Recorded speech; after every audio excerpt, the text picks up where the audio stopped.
क्या तुम्हें मेरी आवाज़ सुनाई दे रही है या नहीं? कितनी देर से बुला रहा हूँ? हो भी या मर गई? नितिन एक ही गति से निरंतर चिल्ला रहे थे। क्या चाहिए आपको? हाथ पूछते हुए लक्ष्मी कमरे में आकर बोली। मेरा रुमाल कहाँ है? सुजाता पढ़ी लिखी पत्नी घर भी संभालेगी और मेरी सेवा भी करेगी, लेकिन यहाँ तो महारानी जी के नखरे ही पूरे नहीं होते। सुबह से साज श्रृंगार यूँ शुरू होता है जैसे कहीं दुल्हन बनने जा रही हूँ। कितनी देर तक भुनभुनाते रहें? थोड़ी देर बाद फिर चीखे। नाश्ता तैयार है कि होटल से मंगवाऊँ? लक्ष्मी गरम गरम पराठे ले आई। तभी ऐसा लगा जैसे कोई चीज़ उन्होंने दीवार पर दे मारी हो। शायद कांच की प्लेट थी। पूरी नमक की थैली उड़ेल दी पराठे में। आदमी भूखा चला जाए तो ठूस ठूस कर खाएगी खुद। अच्छा, सादा पराठा ले आती हूँ। लक्ष्मी की आवाज़ में कंपन था। नहीं चाहिए, कुछ नहीं चाहिए। अब शाम को मैं इस घर में आऊँगा ही नहीं। कैसी बात कर रहे हैं आप? यूँ भूखे घर से जाएंगे तो मेरे गले से तो एक निवाला भी नहीं उतरेगा। मरो जाकर। उन्होंने तमाचा लक्ष्मी के गाल पर रसीद कर दिया और घर के पीछे का दरवाज़ा खोलकर गाड़ी यूँ स्टार्ट की जैसे किसी जंग पर जाना हो। ऐसे मौके पर अक्सर वे गाड़ी तेज गति से ही चलाते थे। माँ जी सहित पूरा परिवार सिमट आया था आंगन में। नन्हा कबीर मेरे पल्लू से मुंह छिपाए खड़ा था। अक्सर नितिन भैया की चीखें सुनकर परिवार के सदस्य तो क्या, आस पड़ोस के लोग भी जमा हो जाते। पर क्या मजाल जो कोई एक शब्द भी कह जाए। एक बार फिर आशा भरी नज़रों से मैंने रवि की ओर देखा था, शायद कुछ कहे, पर नहीं। अपमान का घूंट पीना उन्हें भली प्रकार आता था। उधर माँ जी को देखकर यूँ लगता था जैसे तिरस्कृत होने के लिए यह बेटा पैदा किया था। चिढ़कर मैंने ही मौन तोड़ा। एक दिन आपका भाई मेरी भोली देवरानी को जान से मार डालेगा, लेकिन आप लोग कुछ मत कहिएगा। न जाने इतना अन्याय क्यों सहा जाता है इस घर में। क्रोध से मेरी आवाज़ काँप रही थी। उधर लक्ष्मी भाभी सिसक रही थी। मैं सोचने लगी, अब शाम तक यूं ही वह भूखी प्यासी अपने कमरे में लेटी रहेंगी और नितिन भैया शाम को लौटेंगे जैसे कुछ हुआ ही ना हो। एक बार मन में आया उसके कमरे में जाकर प्यार से उसका माथा चूम लूं। सहानुभूति के चंद बोल आहत मन को शांत करते हैं, पर लक्ष्मी जैसी स्वाभिमानी स्त्री को यह सब नहीं भाता था। होठ सीख कर मंद मंद मुस्कुराते रहना उसका स्वभाव ही बन गया था। क्या मजाल जो नितिन भैया के विरोध में कोई कुछ कह जाए। ब्याह करके जब घर में आई थी तो बड़ा ही अजीब सा माहौल देखा था मैंने। नितिन भैया और रवि दोनों जुड़वा भाई थे, पर कुछ पलों के अंतराल ने रवि को बड़े भाई का दर्जा दिलवा दिया था। शांत, सौम्य और गंभीर स्वभाव के कारण ही रवि काफ़ी आकर्षक दिखाई देते थे। उधर नितिन उग्र स्वभाव के थे। कोई कार्य तो क्या, शायद पता भी उनकी इच्छा के विरुद्ध हिल जाता तो यूं आंखें फाड़ कर चीखती मानो पूरी दुनिया की स्वामी हो। माँ और रवि उन्हें नन्हे बालक के समान पुचकारते, सफाई देते, लेकिन वे तो जैसे ठान ही चुके थे कि सामने वाले का अनादर करना है। माँ जी तब अपने कमरे में सिमट जाया करती थी और बदहवास से रवि घर छोड़कर बाहर चले जाते। मैं अपने कमरे में कितनी देर तक थर थर काँपती रहती थी। उस समय क्रोध अपने पति और माँ जी पर ही आता था, जिन्होंने उन पर अंकुश नहीं रखा था। तभी तो बेलगाम घोड़े की तरह सरपट भागते जाते थे। एक दिन मैंने रवि से खूब झगड़ा किया था, खूब बुरा भला कहा था नितिन भैया को। रवि शांत रहे थे, गंभीर मुख मुद्रा के अपने चेहरे पर मुस्कान बिखेर कर बोले, निशा, नितिन की जगह अगर तुम्हारा भाई होता तो तुम क्या करती? क्या ऐसे ही कोसती उसे? सच बताऊं, मैं उससे रिश्ता ही तोड़ लेती। हमारे परिवार में बच्चों को ऐसे संस्कार दिए जाते हैं कि वे बड़ों का अनादर कर ही नहीं सकते। क्रोध के आवेग में बहुत कुछ कह गई थी मैं। जब चित्त थोड़ा शांत हुआ तो खुद को समझाने बैठ गई कि मेरे पति भी इसी परिवार के हैं। कभी दुख नहीं पहुंचाया उन्होंने किसी को। फिर नितिन भैया का व्यवहार ऐसा क्यों है? एक दिन माँ जी ने अखबार रद्दी वाले को बेच दिए थे। नितिन भैया को किसी खास दिन का अखबार चाहिए था। टूट पड़े माँ जी पर। रवि ने उन्हें शांत करते हुए कहा। आज ही दफ्तर की लाइब्रेरी से तुम्हें अखबार ला दूंगा। पर नितिन भैया की जबान एक बार फिर लपलपाती तो उसे शांत करना आसान नहीं होता था। गालियों की बौछार कर दी माँ जी पर। वे पछाड़ खाकर गिर पड़ी थी। रवि अखबार लेने चले गए और मैं डॉक्टर को ले आई थी। तब तक नितिन भैया घर से जा चुके थे। डॉक्टर माँ जी को दवा दे कर जा चुके थे। मैं उनके सिरहाने बैठी अतीत की स्मृतियों में खोती चली गई।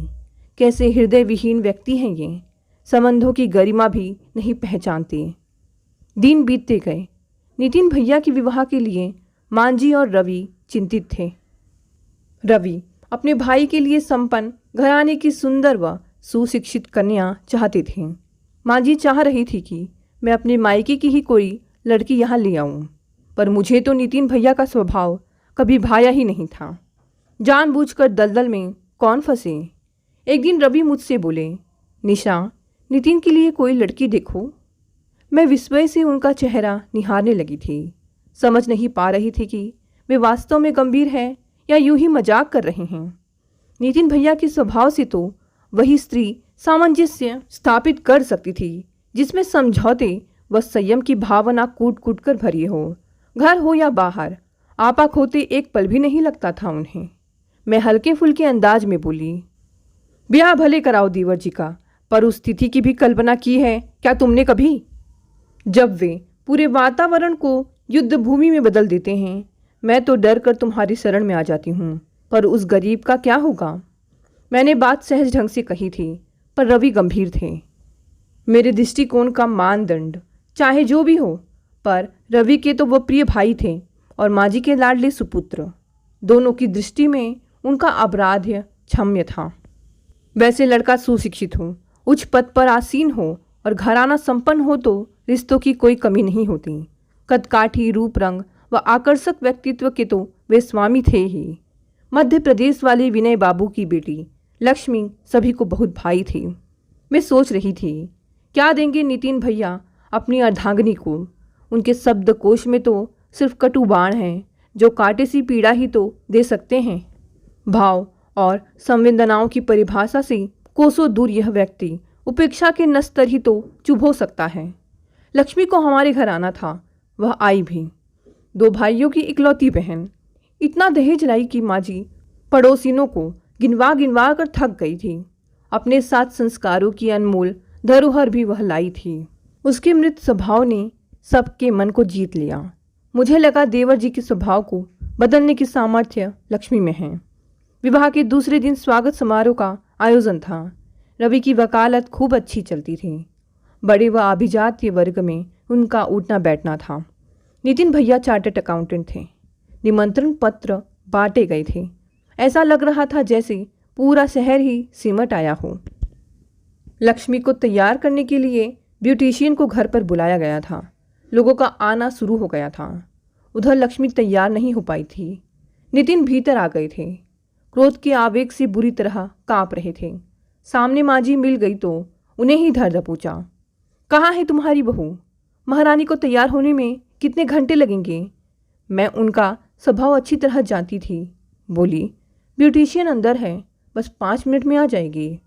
पर उन्हें इतना धीरज कहाँ था।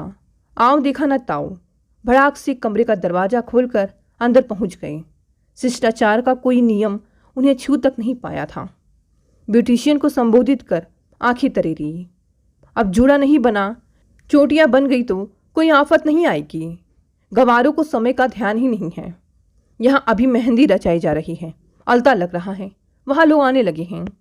अपमान और क्षोभ के कारण लक्ष्मी के आंसू टपक रहे थे। वह बुरी तरह से कांपने लगी थी।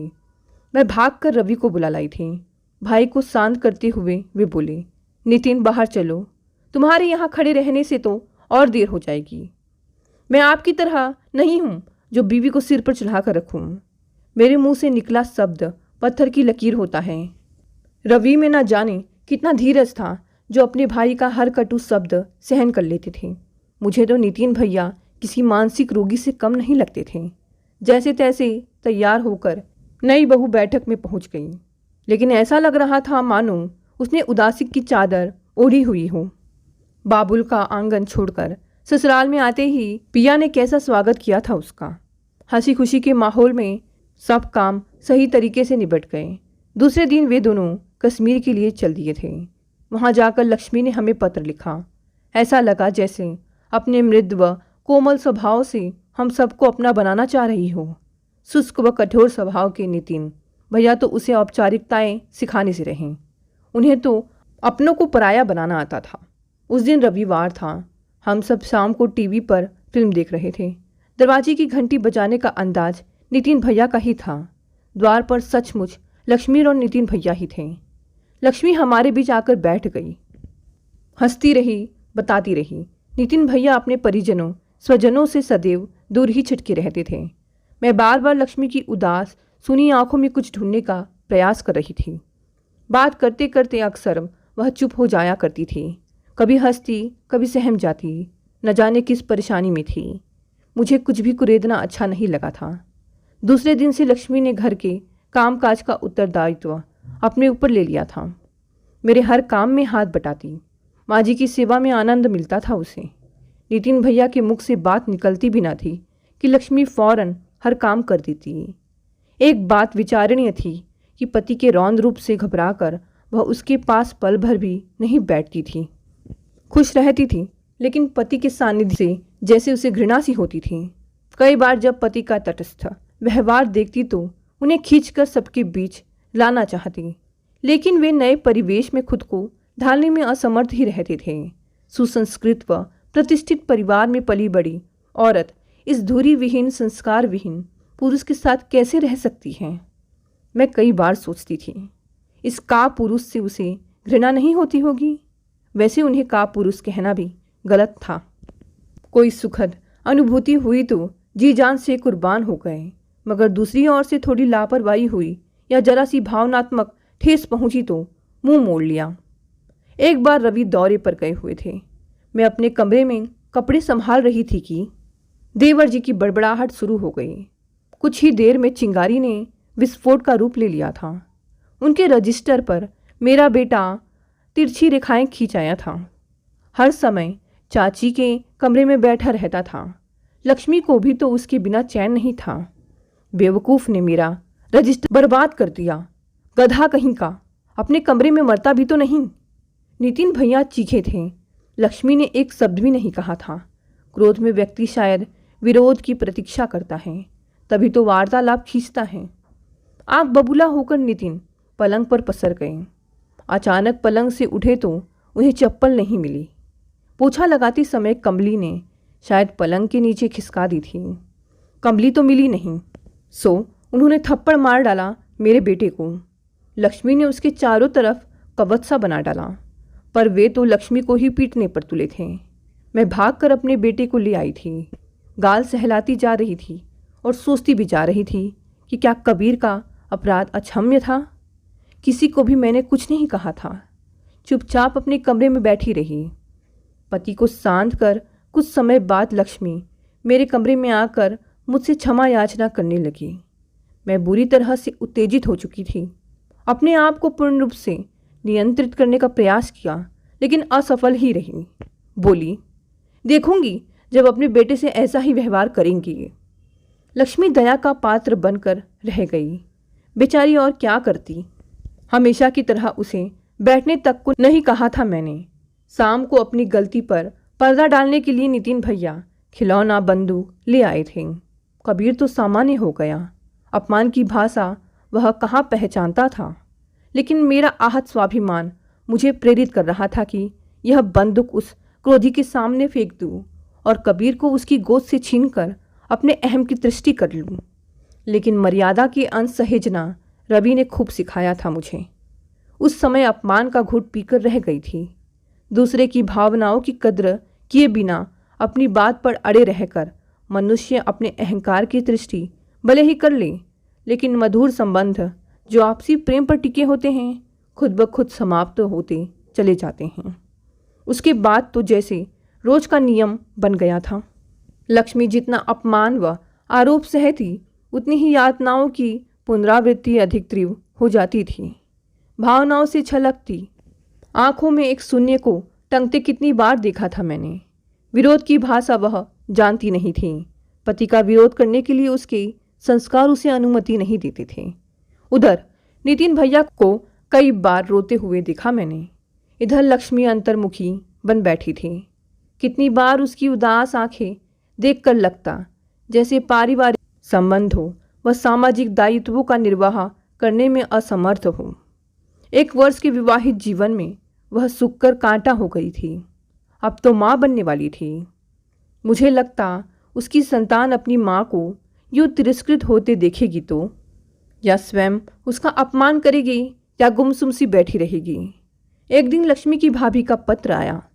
ब्याह के बाद शायद पहली बार वे पति के संग ननद से मिलने आ रही थी। लक्ष्मी पत्र मेरे पास ले आई और बोली, भाभी, मेरे भाभी और भैया मुझसे मिलने आ रहे हैं। लक्ष्मी का स्वर सुनकर मैं वर्तमान में लौट आई। बोली, यह तो बड़ी खुशी की बात है। आप तो जानती हैं इनका स्वभाव, बात बात पर मुझे अपमानित करते हैं। भाभी भैया को मैंने कुछ नहीं बताया आज तक।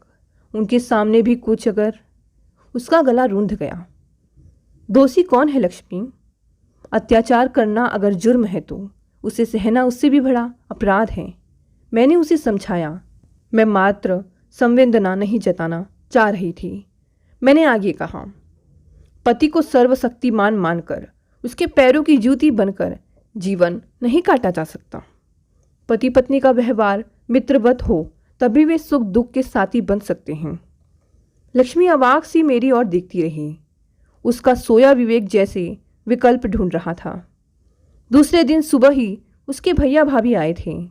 उनका सौम्य, संतुलित व संयमित व्यवहार बरबस ही आकर्षित कर रहा था हम सबको। उपहारों से लदे फदे कभी लक्ष्मी को दुलराते, कभी नितिन को पुचकारते। कितनी देर तक लक्ष्मी को पास बिठाकर उसका हालचाल पूछते रहते थे। गांभीर्य की प्रतिमूर्ति लक्ष्मी ने उन्हें अपने शब्दों से नहीं, हाव भाव से भी आश्वस्त किया कि वह बहुत खुश हैं। 2 दिन हमारे साथ रहकर माँ जी व नितिन भैया से अनुमति लेकर वे लक्ष्मी को अपने साथ ले गए थे। प्रथम प्रसव था, इसलिए वे लक्ष्मी को अपने पास ही रखना चाहती थी। नितिन भैया का उन दिनों स्वभाव बदला बदला सा था। चुप्पी का मानो कवच ओढ़ लिया था उन्होंने। लक्ष्मी के जाने के बाद भी वे चुप ही रहे थे। प्रसव का समय नज़दीक आता जा रहा था। हम सब लक्ष्मी के लिए चिंतित थे। यदा कदा उसके भाई का फ़ोन आता रहता था। नितिन भैया व हम सब के लिए यही कहते कि उस समय वहाँ हमारा रहना बहुत ज़रूरी है। डॉक्टर ने उसकी दशा चिंताजनक बताई थी। ऐसा लगता था नितिन लक्ष्मी से 2 बोल बोलना चाहते थे। उन जैसे आत्मकेंद्रित व्यक्ति के मन में पत्नी के लिए थोड़ा बहुत स्नेह विरह के कारण जागृत हुआ था, या अपने ही व्यवहार से क्षुब्ध होकर वे पश्चाताप की अग्नि में जल रहे थे। इस बारे में मैं कुछ समझ नहीं पाई थी। नितिन के साथ मैं व कबीर लक्ष्मी के मायके पहुँचे थे। माँ तो लक्ष्मी की बचपन से ही चल बसी थी। भैया भाभी उसकी यूँ सेवा कर रहे थे जैसे कोई नाजुक फूल हो। अवाक से नितिन भैया कभी पत्नी को देखते तो कभी साले व सलहज को। ऐसा स्नेह उन्होंने कभी देखा ही नहीं था। पिछले वर्ष जब लक्ष्मी को पेट दर्द हुआ था तो दवा लाना तो दूर, वे अपने दफ्तर जाकर बैठ गए थे। यहाँ कभी लक्ष्मी को फल काट कर खिलाते तो कभी दवा पिलाने की चेष्टा करते। लक्ष्मी स्वयं उनके अप्रत्याशित व्यवहार से अचंभित सी थी। 2 दिन तक प्रसव पीड़ा से छटपटाने के बाद लक्ष्मी ने बिटिया को जन्म दिया था। लक्ष्मी के भैया भाभी उस गुड़िया को हर समय संभालते रहते। इधर मैं देख रही थी नितिन भैया के स्वभाव में कुछ परिवर्तन के बाद भी लक्ष्मी बुझी बुझी सी हो गई थी। कम बोलती और कभी कभी ही हंसती। कुछ ही दिनों के बाद लक्ष्मी को लिवा जाने की बात उठी। इस बीच नितिन एक बार घर भी आए थे, पर अचानक लक्ष्मी के निर्णय ने सबको चौंका दिया।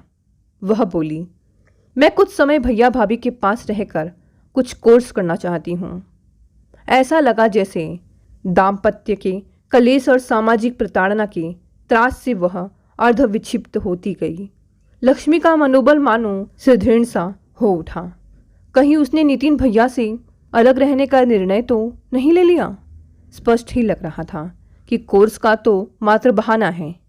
हम सब से दूर रहना चाहती हैं। उधर नितिन भैया बहुत परेशान थे। ऊहापोह की मनोस्थिति में आशंकाओं के नाग फन उठाने लगी थीं। लक्ष्मी के भैया भाभी ने निश्चय किया कि पति पत्नी का निजी मामला आपसी बातचीत से ही सुलझ जाए तो ठीक है। लक्ष्मी कमरे में बेटी के साथ बैठी थी। नितिन भैया के शब्दों की स्पष्ट आवाज़ सुनाई दे रही थी।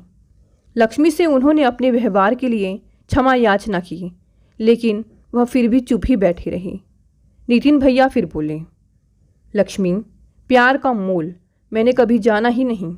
यहाँ तुम्हारे परिवार में आकर पहली बार जाना कि प्यार, सहानुभूति के मृत बोल मनुष्य के तन मन को कितनी राहत पहुँचाते हैं। उस समय कोई 3 वर्ष के रहे होंगे हम दोनों भाई, जब पिताजी का साया सिर से उठ गया था। उनकी मृत्यु से माँ विक्षिप्त सी हो उठी थी। वे घर को पूरी तरह से संभाल नहीं पा रही थी। ऐसे समय में रिश्तेदार कितनी मदद करते हैं यह तुम जान सकती हो। माँ का पूरा आक्रोश तब मुझ पर उतरता था। मुझे लगता वे मुझसे घृणा करती हैं। ऐसा कैसे हो सकता है? कोई माँ अपने बेटे से घृणा नहीं कर सकती। लक्ष्मी का स्फुट सा स्वर था। बच्चे की स्कूल की फीस न दी जाए, बुखार आने पर दवा न दी जाए, ठंड लगने पर ऊनी वस्त्र न मिले, तो इस भावना को क्या कहा जाएगा? माँ ऐसा व्यवहार मुझसे ही करती थी। रवि का छोटा सा दुख उन्हें आहत करता। उनकी भूख से माँ की अतड़ियों में कुलबुलाहट पैदा होती। रवि की छोटी सी छोटी परेशानी भी उन्हें दुख के सागर में उतार देती। रवि भैया क्या विरोध नहीं करते थे? लक्ष्मी, जब इंसान को अपने पूरे मौलिक अधिकार खुद ब खुद मिलते रहते हैं तो शायद दूसरी ओर उसका ध्यान कभी नहीं खींचता। या हो सकता है मुझे ही ऐसा महसूस होता है। शुरू में चिड़चिड़ाहट होती, क्षुब्ध हो उठता था माँ के इस व्यवहार पर, लेकिन बाद में मैंने चीख कर चिल्लाकर अपना आक्रोश प्रकट करना शुरू कर दिया। बच्चे से यदि उसका बचपन छीन लिया जाए तो उससे किसी प्रकार की अपेक्षा करना निरर्थक सा लगता है ना? हर समय उत्तरदायित्वों का लबादा मुझे ही उड़ाया जाता। यह मकान, यह गाड़ी, घर का खर्चा सब कुछ मेरी ही कमाई से खरीदा गया। रवि अपनी मीठी वाणी से हर पल जीतते रहे और मैं कड़वी वाणी से हर पल हारता रहा। धीरे धीरे मुझे दूसरों को नीचा दिखाने में आनंद आने लगा। बीमार व्यक्ति को दुत्कारने में सुख की अनुभूति होती। कई बार तुम्हें प्यार करना चाहा भी तो मेरा अहम मेरे आगे आ जाता था। जिस भावना को कभी महसूस नहीं किया उसे बांट कैसे सकता था? अपनी बच्ची को मैं खूब प्यार दूंगा, विश्वास दूंगा, ताकि वह समाज में अच्छा जीवन बिता सके। उसे भ्रष्ट वातावरण से हमेशा दूर रखूंगा। अब घर चलो। लक्ष्मी, नितिन फूट फूट कर रोने लगे थे। लक्ष्मी अब कुछ सहज हो उठी थी। नितिन भैया दया के पात्र बन चुके थे। मैं समझ चुकी थी कि मनुष्य के अंदर का खोखलापन उसके भीतर असुरक्षा की भावना भर देता है। फिर इसी से आत्मविश्वास डगमगाने लगता है। इसीलिए शायद वे उत्तेजित हो उठती थीं। लक्ष्मी घर लौट आई थी। वह, नितिन भैया और उनकी छोटी सी गुड़िया बेहद प्रसन्न थे। कई बार मैं सोचती, यदि नितिन भैया ने अपने उद्धार लावे के रूप में बाहर ना निकाले होते तो यह सुप्त ज्वालामुखी अंदर ही अंदर हमेशा धधकता रहता, फिर विस्फोट हो जाता। क्या पता। दोस्तों, ये कहानी यहीं समाप्त हो गई। कहानी पसंद आई तो इसे लाइक, शेयर, कमेंट करें। साथ ही साथ अगर आप नए हैं तो प्लीज़ चैनल को सब्सक्राइब कर लें। धन्यवाद दोस्तों। मिलते हैं अगली नई कहानी से।